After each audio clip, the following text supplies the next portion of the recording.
और अदिति दोनों सौतेली बहनें थी। सुकन्या की माँ आशा का उसके बचपन में ही देहांत हो गया था। उसके पिता मनोहर ने दूसरी शादी की और सुकन्या की सौतेली माँ सरिता के घर में आ गई। सरिता ने आते ही पूरे घर को अपने कब्जे में कर लिया। वो हमेशा सुकन्या से पहले अपनी सगी बेटी अदिति पर ध्यान देती थी। मम्मी ये देखो मेरा नया सूट, शाम के फंक्शन में ये कैसा लगेगा? ये तो बहुत सुंदर लग रहा है, रानी लगेगी बिल्कुल मेरी बेटी। मम्मी वो सुकन्या को क्या दोगी पहनने के लिए? वो भी तो हमारे साथ शादी में जा रही है, पहन लेगी कुछ भी जो उसका मन होगा। मेरे पास इतने पैसे नहीं है कि मैं उसके लिए भी नया सूट खरीदूं। वैसे भी तुम्हारे पापा का अब इतना काम नहीं बचा। मेरे लिए तुम्हें नया सूट लेकर देना जरूरी था। बहुत लोग आएंगे वहाँ, क्या पता कोई तुम्हें अमीर घर का लड़का पसंद कर ले।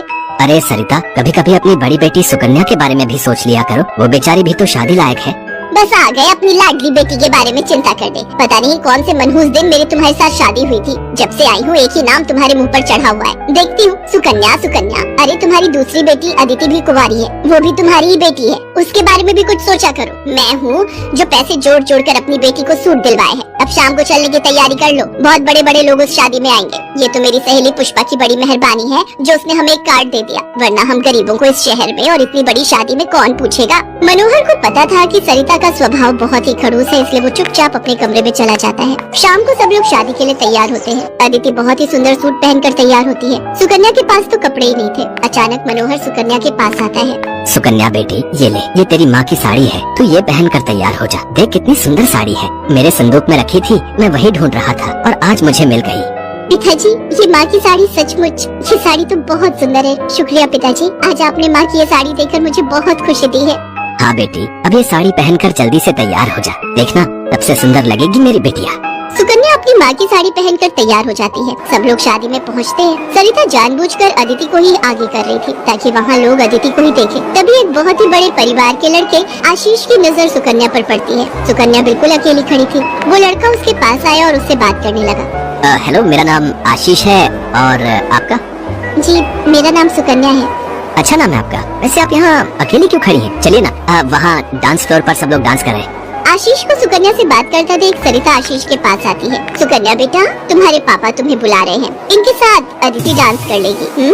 अब हाँ, क्यों नहीं, प्लीज। मनोहर ने तो सुकन्या को बुलाया ही नहीं था। ये सब तो सरिता की चाल थी। थोड़ी देर बाद सुकन्या फिर से खड़ी थी। अदिति आशीष के साथ डांस करने लगती है। आशीष अभी भी सुकन्या की तरफ ही देख रहा था। शायद उसे सुकन्या पसंद आने लगी थी। आशीष पूरी शादी में सुकन्या से बात करने की कोशिश करता रहा, पर बार बार सरिता अदिति को बीच में लाने लगी। पर आशीष के मन में तो कुछ और ही चल रहा था। एक दिन जब सुकन्या घर के काम कर रही थी तो अचानक मनोहर के साथ आशीष और उसके माता पिता आ जाते हैं। सरिता, जाकर जल्दी से चाय नाश्ते का इंतजाम करो। घनश्याम जी अपने बेटे आशीष का रिश्ता हमारी सुकन्या के लिए लेकर आए हैं।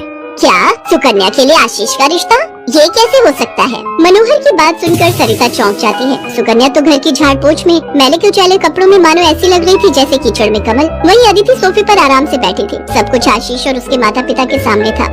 सुकन्या बेटिया, जाओ जल्दी से तैयार हो जाओ। अदिति, जाओ अपनी दीदी को तैयार कर दो।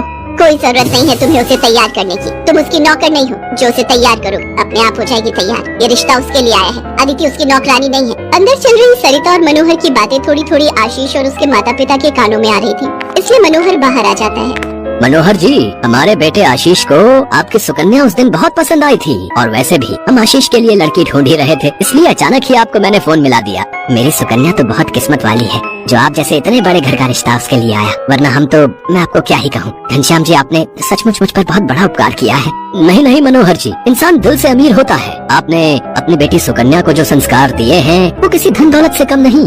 तभी सुकन्या चाय नाश्ता लेकर आ जाती है। सुकन्या का रिश्ता पक्का हो जाता है। भाई साहब, हमें आपकी सुकन्या बहुत पसंद है। हम तो जल्द से जल्द शादी करके सुकन्या को अपने घर की बहू बनाकर ले जाना चाहते हैं। बस आप शादी की तैयारियां कीजिए। आशीष के माता पिता के मुंह से ये बातें सुनकर मनोहर की खुशी का ठिकाना नहीं था। सुकन्या आज एक बहुत बड़े घर की बहू बनने जा रही थी। आशीष के माता पिता रिश्ता पक्का करके चले जाते हैं। कुछ दिनों बाद सुकन्या की शादी की तारीख निकल आती है। सरिता, मैं देख रहा हूँ जब से सुकन्या की शादी पक्की हुई है तुमने सुकन्या से बात तक करना छोड़ दिया है। ये ठीक नहीं। तुम अपनी बेटी की शादी करो, मैं इस शादी में कोई हाथ नहीं लगाऊंगी। ये रिश्ता मेरी बेटी के लिए था। मैं चाहती थी आशीष के साथ अपनी बेटी का रिश्ता करना, पर तुम्हारी उस सुकन्या ने सब काम खराब कर दिया। ये तुम गलत कह रही हो सरिता। सुकन्या के लिए आशीष के माता पिता खुद से रिश्ता लेकर आए हैं। तुम्हें तो खुश होना चाहिए। तुम क्यों सौतेलापन सुकन्या के साथ रख रही हो? तुम्हें तो उसकी सगी माँ बनकर उसे विदा करना चाहिए। मैं इसलिए तुम्हें उसकी माँ बनाकर लाया था, वरना क्या? क्या कहो तो मैं अभी ये घर छोड़कर चली जाती हूँ। बोलो। मनोहर की बात